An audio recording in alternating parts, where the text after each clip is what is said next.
السلام عليكم، كيف نتوما؟ لاباس عليكم؟ مزيانين؟ كلشي بخير؟ كلشي مزيان؟ الصحه مزيانه؟ كلشي هو هذاك. عرفتوا جبت لكم الجديد. انا باش ما تقولوش ما كنعملش لكم الخطر. جبت لكم جليلبات شتويين وغنزل فيديو ديالهم بوحدو، حيت شحال من وحده كتقول لي انيسه حاول انك تنزل فيديو ديال الجليبات بوحدو، حيت ملي كندخلوا مثلا مع شي روتين اولا شي حاجه كاين الناس اللي ما كيشوفوه شيء او ما كيطلع لهم شيء او مثلا في البحث. لذلك قلت علاش لا ما نبقاش ننزل لكم حتى فيديوهات بحال هيدا. اي وحده بغات شي موديل من هاد الموديلات تواصل معايا في هاد جوج الارقام، كاين توصيل لجميع المدن وجميع الدول. ونزيد لكم واحد الحاجه اخرى، والثمن ديال الجلابه كيف كتشوفوا فقط 190 درهم. هاد الثمن هذا ثمن جد جد جد رمزي مقارنة بالثوب. راه الناس كيجيو الكليان حتى عندي المحل ديالي كيتواجد في قيصرية ديال جوهرة اللي جات في راس مصلى في الهبطة اللي في الباب ديالها ذهيبية. تما كاينه القيصريه وانا جيت في الطابق الثاني، يعني الا كتدخل كطلع في الدريجات وكتجبرني تما المحل ديالي اللي فيه مكتوب عالم عمرو. وعندي ديك التصويره ديال بني الصغير اللي معروفه به هنايا في القناه وفي الانستغرام. مرحبا بكم. التوصيل بحال اللي قلت لكم جميع المدن وجميع الدول. ونزيد لكم واحد الحاجه اخرى بالنسبه للناس اللي باغيين جمله، كاينه الجمله حتى هي. مرحبا بكم. بالنسبه للجمله كتبدا ابتداء من 10 بياسات.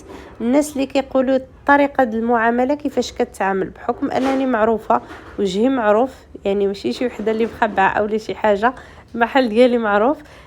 بالنسبه للطريقه كتصيفط لي الفلوس في البنك، كنصيفط لك الكونت ديالي ملي كتدخل عندي في هاد جوج ديال الارقام، وكتختار الجلابه اللي بغيتيها. بطبيعه الحال كتقولي شمن طايه كتلبس باش تجي قدك نيشان ومعوطه.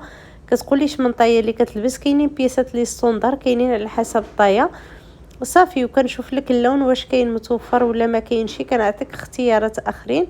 وبحال اللي قلتي ديك الساعه، بحال اللي قلت لكم عفوا، كتصيفط لي نمره التليفون ديالك، المدينه، شمن العنوان ديال الدار عندك بالضبط. بالنسبه للتوصيل 40 درهم. ديتي جلابه جوج 3 4 5 6 شحال ما بغيتي، توصيل 40 درهم. بغيتي تخلصوا لي كيجيب لك صاحب الشركه اللي كنصيفط معاهم الكليه حتى لعندك وما كتخلص والو. بغيتي حتى يجي لعندك وكتعطيه هذاك 40 درهم، عاود ما كاينش مشكل بصفه نهائيا. شوفوا لي جليليبات كيف الجو، راه فنين والله العظيم الا مزيونين والخديمه فنه فيهم.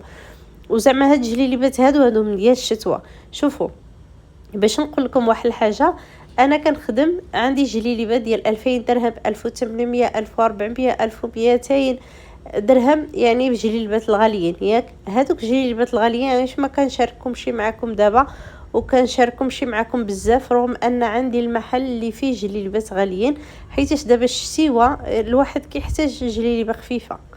باش نجيكم صريحه، انا كتعرفوني على حسب التفكير ديالي وكيفاش كنفكر انا عليها. يعني دابا اغلبيه ديال الناس ما بقاوش كيشريو جليلبات غاليين في الشتوى، كيشريو جلابه غاليه للعيد لرمضان، اغلبيه للعيد، حيت الجلابه الغاليه كتشريها كتلبسها غير للمناسبات. يعني ما يمكنش انك تمشي تدي وليداتك للمدرسه اولا تجيبهم من المدرسه اولا تمشي للسوق اولا تمشي شي سخره هيدا مزروبه وتلبس الجلابه ديال 2000 درهم. شحال هذه كانت كاينه هذه القضيه، كانوا الناس كيخرجوا بجليل غاليين غير للسخره غير لشي موطه.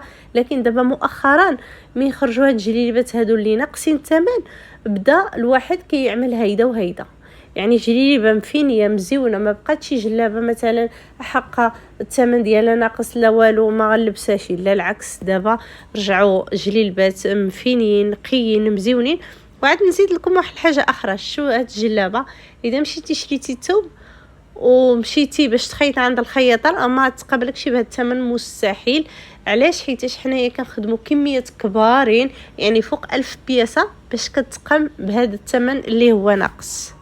لذلك اي واحد بغى شي كميه انها يخبع رمضان او العواشر، راه تبارك الله باقي رمضان 5 شهور، يعني شد عينك فتحوا هانتينا في رمضان. لذلك بالنسبه للناس اللي باغيين يبداو مشاريع فعود ما تستناو حتى لشعبان وتا رمضان. علاش كنقول لكم هاد الهضره؟ حيت عن تجربه كتجبر تبارك الله كلشي كيطلب وكلشي كيعيط وكلشي كيسقسي على حسب جليليبات باش يعاود فيهم البيع. حتى داك الوقت راه كتعملوا واحد الغلط كبير بزاف بزاف، حيتاش الغلط اللي كتعملوه هو انكم كتخليو حتى الساعه اللي كيكون كل شيء محتاج مثلا البلدي، يعني كيكون الثمن زايد وزيد عليها ما كيكونوش البياسات اصلا. هاو ما عندك الثمن زايد وباغا تشري جليليبات باش تعاود فيهم البيع، ما كاينين شي كيكونوا مساليين. اولا مثلا كتكون داك السيده هي بيدك خصها تبيعهم وخصها تبيعهم بثمن زايد، ما خصهاش تبيعهم بالجمله. لذلك احسن وقت اللي هو دابا، حيتاش شنقول لكم شحال من واحد كاينين دابا كاينين بياسات اللي غاليين، ماشي هادو غير اللي ناقصين الثمن، تجليليبات اللي غاليين اولا اللباسي اولا شي حاجه. الناس كيختاروا الوقت اللي هو من شهر 9 لشهر 12، هذا هو الوقت اللي الناس كيشريو فيه باش كتكون همزه، كيكون مثلا الحركه ما كايناش بزاف، خصوصا الناس اللي ما عندهم شي مثلا انستغرام يوتيوب، ما عندهم شي مواقع التواصل اللي باش يقدروا يبيعوا منه. لذلك زعما هذه فرصه لا تعوض، ماشي غير من عندي، راه اي وحده باغا تبدا توكل على الله، وهذا هو الوقت تشري باش تخبع السلعه ديالك باش تقدر تبيع. وهنايا اللي بغيت نقول لاي وحده مثلا كتابعني خارج المغرب، ماشي في المغرب، تنتينا الحبيبه ديالي اذا كنتي جالسه وقنطانه وكتحس براسك باللي نتينا ما فيك ما يعمل شي حاجه، ولا كتحس براسك باللي عييتي اولا شي حاجه، هذا فقط من الملل، من الجلاس في الدار. كتجبر راسك كتسالي شغلك بكري، كتنوض بكري، كتقضي شغالك، كتعمل كل شيء. واذا كانت عندك شي قرايه شي خديمه كتقضيها، وكيبقى لك واحد الوقت اللي هو طويل، خصوصا انك نتينا في الغربه كتحس بواحد النوع من الملل. لذلك الحبيبه ديالي نبغي نقول لك اعمل شي حاجه ديال البيع والشراء، حاول انك تشري وتعاود البيع، ماشي بالضروره في الجلالب، في قنيدرات، في قميصات، في البيجامات، في الديكورات ديال الدار. المهم حاول انك تبيع وتشري. انا نقول لكم واحد حاجه عن تجربه، والله العظيم ما كاين احسن من البيع والشراء، يعني تشري وتعاود البيع. واحد الحاجه اللي هي واحد الحاجه اللي هي كتيسر فيها تجاره ما كاينش احسن منها. على داكشي انا ذقت الحلاوه ديالها، عليها كنصحكم بها نتوما. باش اي وحده، انا نقول انا عارفه راسي هاد الهضره اللي كنقولها دابا، كاينه اللي غتسمعها وكاينه اللي ما غتسمعهاش، كاينه اللي غتسكريني لي جليليبات وغتصيفطهم لي، لكن كاينه اللي جالسه دابا كتصنت لي وخصها تستافد شي حاجه. لذلك الاستفاده اللي بغيت نقول لك بيع وشري، حاول انك ما تخسرش الفلوس بزاف باش تدخل الفلوس، حاول انك تخسر قليل وتدخل الكثير. ومين دخل كثير ايوا داك الساعه الحبيبه ديالي فكرني في شي حاجه اللي بغيتيها، لكن كن ذكيه. ان شاء الله غنشارك معكم مشاريع الناس اللي كيقولوا لي هما مثلا في المغرب شي مطاع مخبعين اولا في شي مدينه. المهم ان شاء الله غنشارك معكم بزاف ديال افكار المشاريع.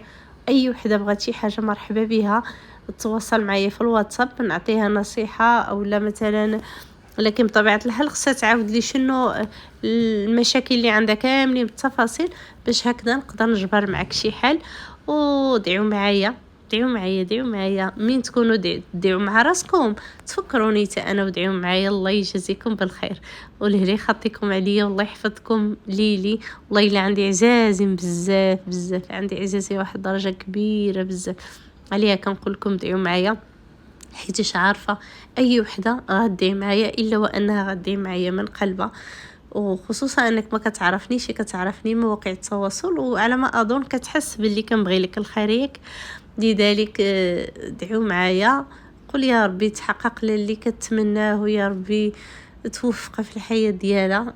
وهذا الشيء اللي كاين، حتى انا ندعي معكم ربي يعطي لكل وحده اي حاجه تمناها، واي حاجه ربي يعملها لك الا وانها فيها الخير لك، كن اكيد 100%. وهنايا نكون ساليت معكم الفيديو، غنخليكم تشوفوا اللوينه ديال هاد الجليليبات اللي باقيين.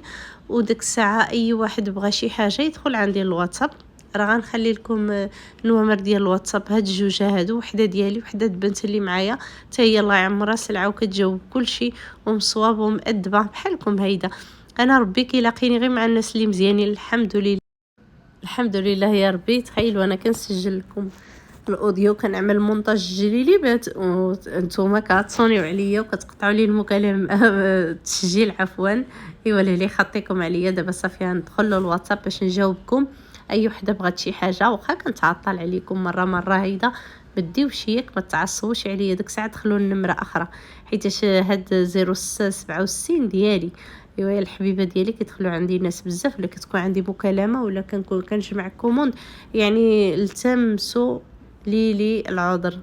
اللي خطيكم عليا والله يكبر بكم. والسلام عليكم ان شاء الله الى فيديو جديد يكون عاود مختلف ومتنوع. اذا عجبكم فيديوهات بحال هيدا نبقى نشارك معكم نصائح وبزاف د الحاجات. والسلام عليكم الحبايب ديالي.